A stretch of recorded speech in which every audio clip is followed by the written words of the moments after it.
Mr. President, thank you so much for talking to VOA. Thank you very much. Happy to be with you.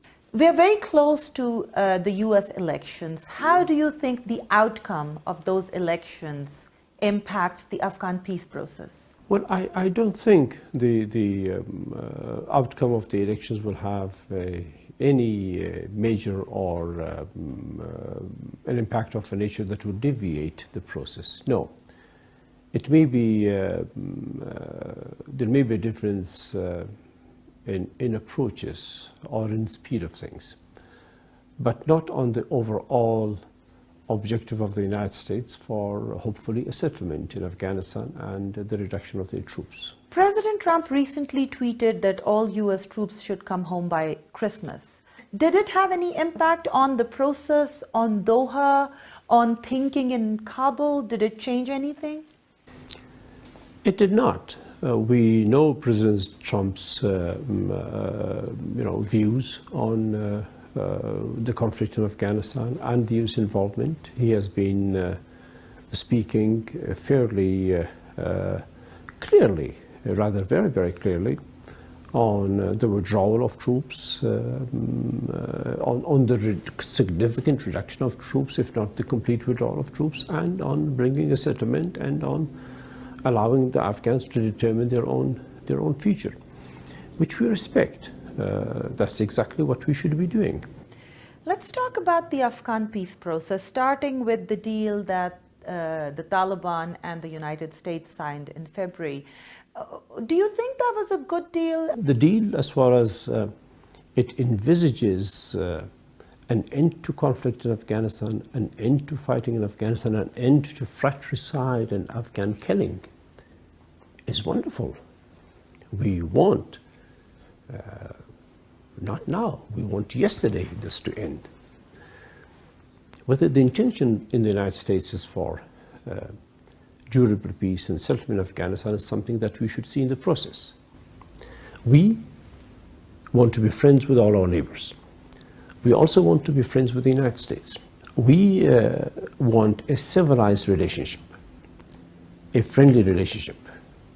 We don't want a relationship based on the export of extremism or radicalism to us. Now, having said this, the peace process that the US is bringing, we now see that it is in great coordination with Pakistan. We understand Pakistan's role, but peace for us is one thing, and deals between the United States of America and Pakistan on us is a different issue. That we don't want, that we will resist. It was these deals exactly when the Soviet Union withdrew between the United States and Pakistan that got us to the misery that we have today.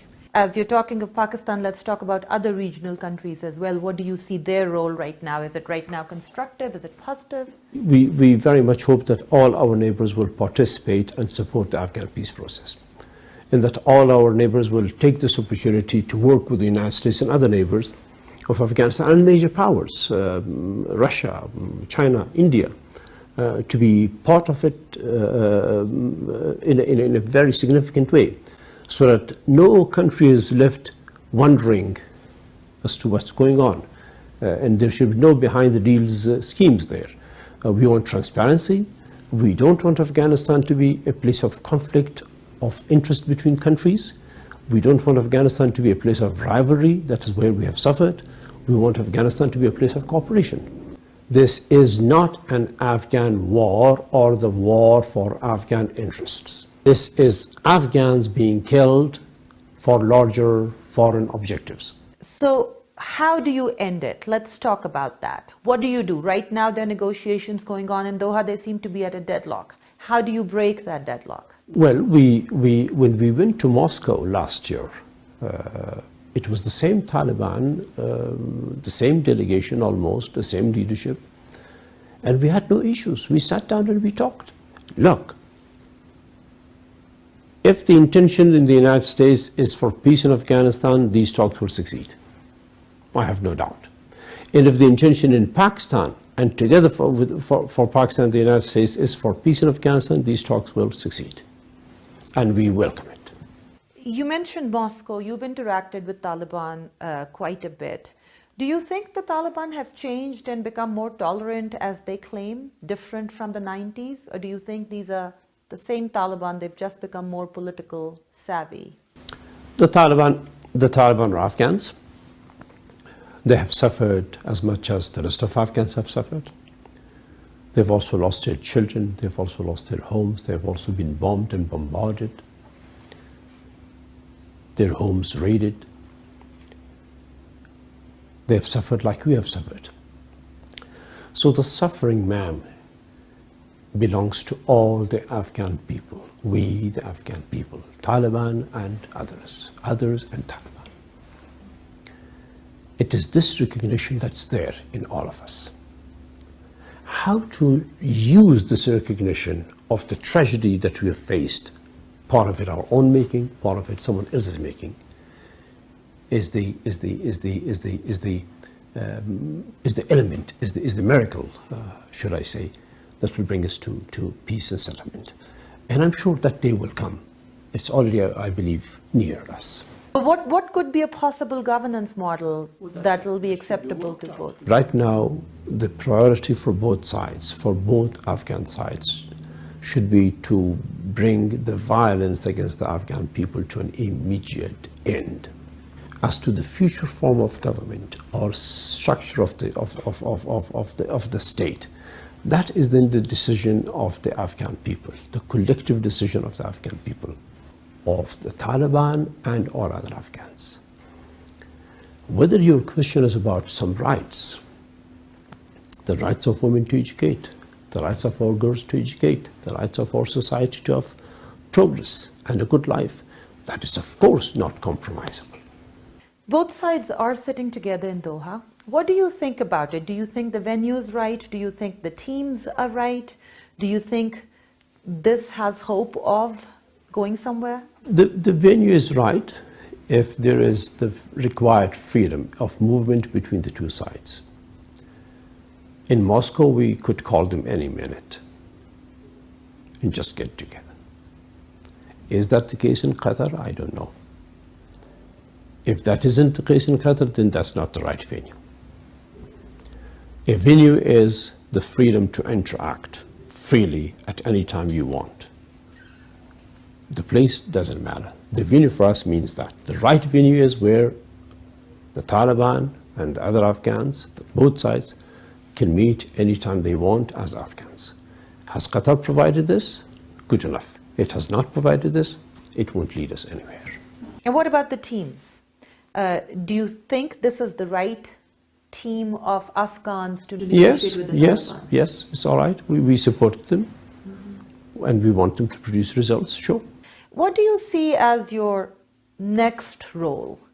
Citizen Karzai, doing all he can to bring peace to Afghanistan and to return Afghanistan to a dignified life. During your time as president, you tried very hard to get Mullah Abdul Ghani Baradar released from the Pakistani prison where he was. Now that he is out, do you talk to him? No, we don't talk directly, but there is an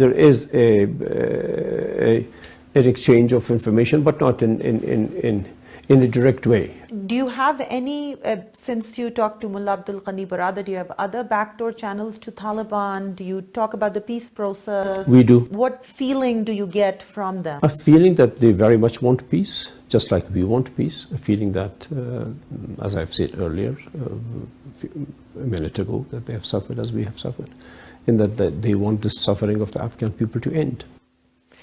Well, let's go back in history around like 19 or 20 years, 19 years or so. There was a letter sent to you by Mullah Omar, people say, in which he surrendered to you. What happened? What was that story? Yes, that was not a letter by the late Mullah Omar.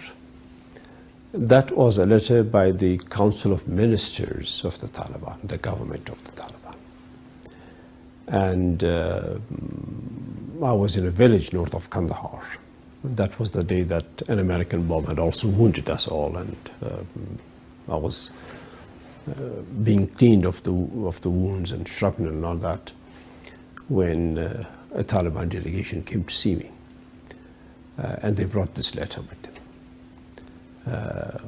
which recognized the emergence of the interim government, in which said, well, accordingly, they are transferring power to that government.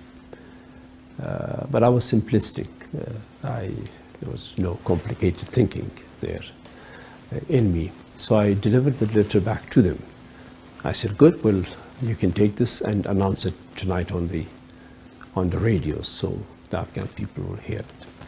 I don't know where that letter is now. I hope we will find it someday and keep it in our archives and historic archives. Now that you have that political acumen acquired over 2 decades of serving in various political offices, and looking at all the developments on the ground and in the region, are you hopeful that this pre-post process, these negotiations will succeed? Absolutely, absolutely. And I must say again, we are fully behind this process initiated by the US.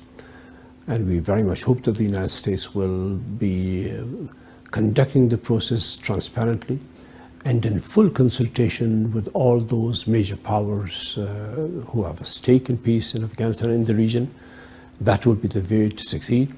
And that we want the United States, of course, it has to work with Pakistan. We welcome that. I mean, we recognize that necessity.